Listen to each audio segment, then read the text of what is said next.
আপনারাই তো করেন, আপনার সচিবদেরকে তো দোষ দেওয়া খুব সহজ, কিংবা কি বলে যে আমার মতো একটা ইয়েকে দোষ দেওয়া তো সম্ভব। কিন্তু প্রকল্পগুলো ডিজাইন কারা করেন? আপনার ইঞ্জিনিয়ার তো করেন। এই প্রত্যেক দিন জমি, আমরা তো মনে হয় আমি প্রত্যেকদিন মনে হচ্ছে আমি বাংলাদেশের সব জমি কিনে ফেলতেছি, এত কোটি টাকা, 10 কোটি টাকা ইয়ের জন্য, জমি ইয়ে করার জন্য, অ্যাকুইজিশনের জন্য 20 কোটি টাকা, 50 কোটি টাকা, 70 কোটি টাকা, 80 কোটি টাকা, আমি তো সব বাংলাদেশ কিনে ফেলতেছি। তো এরপরে তার কোনো জায়গা থাকবে না, যে আমাদের যে কোনো একটা চলার জায়গায় যে জায়গাও তো থাকবে না। আর এটা যে একটা কত বড় অপরাধ, এই যে আমরা এমিনেন্ট ডোমিনের নাম করে যে আমরা এই ইয়েটাকে মানুষের জমি নিই, একটা লোকের জীবন জীবিকাকে আপনি একটা কম্পেনসেশন দেন, ভালো কথা, কিন্তু জীবন জীবিকা কোথায় সে ফিরে পাবে? সরকার অনেক জমি এরকম হুকুল দখল করছে যেগুলোর কোনো কিছুই নেই। আমি ইয়েতে গেলাম, ওই যে আজকে শামসুল সাহেব বললেন যে ওই যে একটা করছে, কি এরিয়া ওটাকে বলে, সার্ভিস এরিয়া, ওই যে কি বলে টানেলের পাশে। তারপরে আমাদের ওই যে প্রত্যেক যমুনা ব্রিজের পাশে একটা আছে বিরাট সার্ভিস এরিয়া, তারপর ওখানে আছে সার্ভিস এরিয়া। তো আমি ওদের জিজ্ঞেস করলাম যে এই পদ্মা ব্রিজে কিংবা ইয়েতে গেলে যেগুলো কেন করেন আপনারা, এই অপচয়টা কেন করেন? ইঞ্জিনিয়ার সাহেব থেকে জিজ্ঞেস করতে। তবে যে এটা করি লোকজন যাতে কনস্ট্রাকশন পিরিয়ডে যাতে ওরা থাকে। তো ওই যে কর্ণফুলীর টানেল যে ওখানে হয়েছে, ওখানে কেউ কোনো থাকেও নাই। ওখানে একটা 7 স্টার ফ্যাসিলিটি বিল্ড করা হয়েছে 450 কোটি টাকা দিয়ে। তারপরে এই যে পদ্মাতে ওই যে যেটা বললেন শামসুল সাহেব, যে ওখানে কতগুলো বাংলো করা হয়েছে। তা আমরা কি জানি না কনস্ট্রাকশন ইঞ্জিনিয়াররা কোথায় থাকেন? ওখানে এর এর কি বলে 20 ভাগের 1 ভাগ, 50 ভাগের 1 ভাগ জায়গা দিতে কনস্ট্রাকশন ওয়ার্কারদেরকে থাকা যেত, মাল্টি স্টোরি বিল্ডিং করতেন, সুইমিং পুল দিতেন, জিম দিতেন, যাই কিছু মডার্ন কমফোর্টের ব্যবস্থা দেবেন। তো এই জন্য আমাদের এই এই ব্যাধি থাকে, জমি হুকুম থাকে, এটা বড় একটা অন্যায় কাজ। এই যে আপনি একজন লোকে এই যে জায়গাগুলো নেওয়া হয়েছে, এখানে তো একজন লোক মাছ ধরতো, একজন লোক হাঁস মুরগি চাষ করতো, কিছু একটা করতো, ধান চাষ করতো, কিছু একটা করতো, তাকে যে আমি জীবন জীবিকা থেকে বঞ্চিত করলাম, তারপরে এটা কোনো ব্যবহারে আসলাম না, একটা রাষ্ট্রীয় অপচয়ের কাজে করলাম, এই জবাব কে দেবে? তো ওই জন্য হচ্ছে কি যে আমরা পরস্পরকে যে সিভিল ইঞ্জিনিয়াররা বিউরোক্রেটদের বেল করলাম, করলাম, দেশটা তো আমাদের সবার। তো ওই জন্য এই থেকে বের হয়ে এই যে আল্লাহর বাস্তে কিন্তু আমাকে, আমি চাই না যে আমার কাছে আর কি বলে যে ওই জমি ল্যান্ড ইকুইজিশনের আর যাতে ফাইল না না আসে। আমি কত কত জমি কিনবো, এবং এই যে তারপরে আরো বলি যে এখন আমি কি করব, আমাকে বলেন। ওই দিন একটা রাস্তার প্রকল্প আসছে, এবং এটা আমরা পাস করতে হয়েছে, একটা ডোনার ফান্ডেড প্রজেক্ট। আপনি জানেন পার কিলোমিটার কস্ট কত জানেন? 437 কোটি টাকা। তো ওই রাস্তাটা কি স্বর্ণ দিয়ে, গোল্ড দিয়ে হবে না কি হবে, নাকি ডায়মন্ড স্টাডেড রোড হবে? তো এখন এগুলো তো কেউ করে না। ঠিক আছে, আপনাকে বিদেশি দাতা সংস্থা দিল, করলো, কিন্তু আমাদের স্ক্রুটিনিটা কোথায়? এখন আমার পক্ষে এটা তো এই লেভেলে তো এঙ্গেজ করা সম্ভব না। আপনারা তো এটা টেকনিক্যাল লেভেলেই এঙ্গেজমেন্টটা হতে হবে। এবং আমাদের দেশে কনস্ট্রাকশন কস্ট সবচেয়ে বেশি যে কোনো কিছুর। তো এইগুলো একটু আমাদেরকে সোল সার্চিং করতে হবে, আমাদেরকে ভাবতে হবে। এবং এই যে আমি ওই জন্য ওই শামসুল হক সাহেবকে এই জন্য আবার ধন্যবাদ জানাই। এই যে মাল্টি মডেল, শুধু মাল্টি মডেল না, বললাম যে এই যে ইলেকট্রিসিটির সঙ্গে আপনি এটাকে আপনার রোড প্রজেক্টকে জড়িত করেন। তারপরে যে যেমন আমরা করছি যে ওই অ্যাটলিস্ট ওই যে গ্যাস নিয়ে যাচ্ছি ব্রিজের সঙ্গে।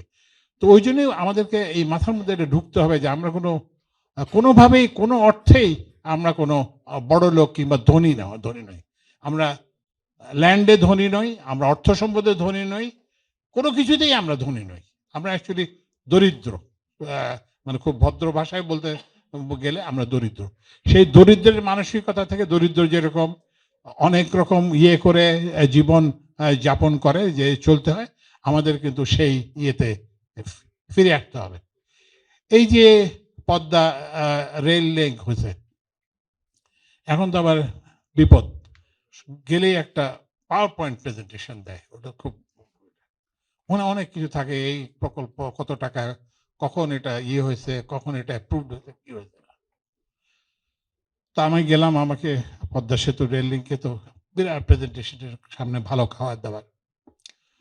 তো আমি বললাম যে আমাদের একটু রাখেন তো, একটা প্রেজেন্টেশন একটু পরে দেখি। তা আচ্ছা, আমি বললাম যে আমাকে বলেন তো, এই প্রজেক্টটা যখন হয়েছিল তখন এটা তো রেল লাইন, তো এখানে তো রেল চলবে, প্যাসেঞ্জার যাবে, জিনিসপত্র যাবে, তো এইটার কত রেভিনিউ ধরছিলেন আপনারা?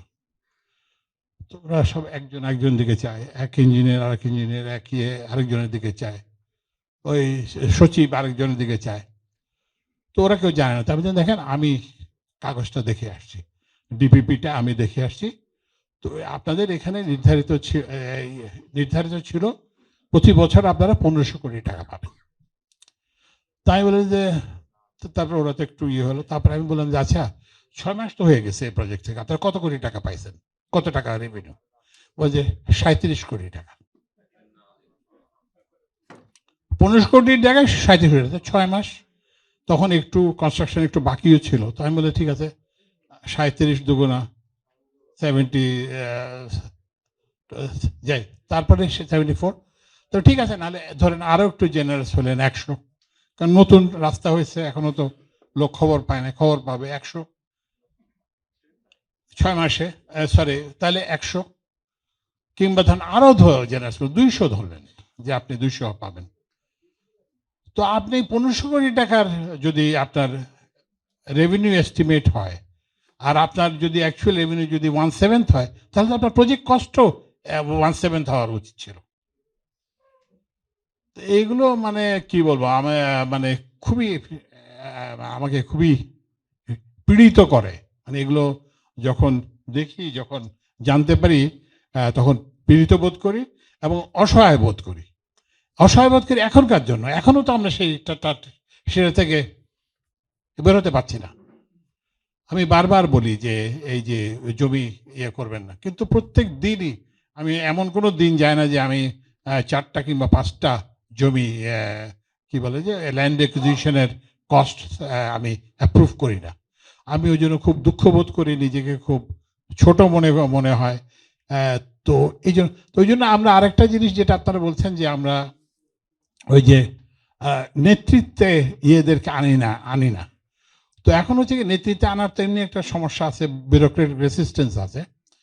তো বাট আমরা চেষ্টা করতেছি। আমরা ওই যে বললেন যে আমি ভাইস চ্যান্সেলর সাহেবের কাছে কৃতজ্ঞ, শামসুল হক সাহেবের কাছে ওনাদের কাছে কৃতজ্ঞ যে আমরা ওনাদের সহায়তায় আমরা ঢাকা মেট্রোর জন্য একজনকে নিয়োগ করেছি, যিনি মেট্রোর অভিজ্ঞতা সম্পন্ন।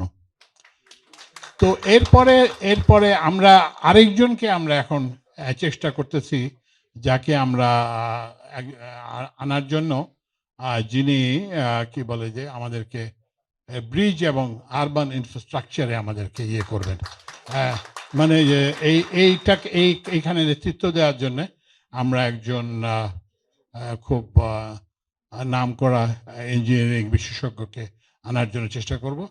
তো এই জন্যই যে আমরা অন্তত সূচনা করে দিচ্ছি, এটা তো একটা অন্তর্বর্তীকালীন সরকার, আমরা তো সবকিছু করতে পারবো না, কিন্তু হোপফুলি যে আমরা কিছু পয়েন্টার্স আমরা দিয়ে যাচ্ছি, এবং এটা যদি ফলো করা হয়, তাহলে সম্ভবত এই যে আজকে যে শামসুল হক সাহেব যে দুর্দশার চিত্র তুলে ধরলেন, সেটা আর হয়তো আমাদের থাকবে না।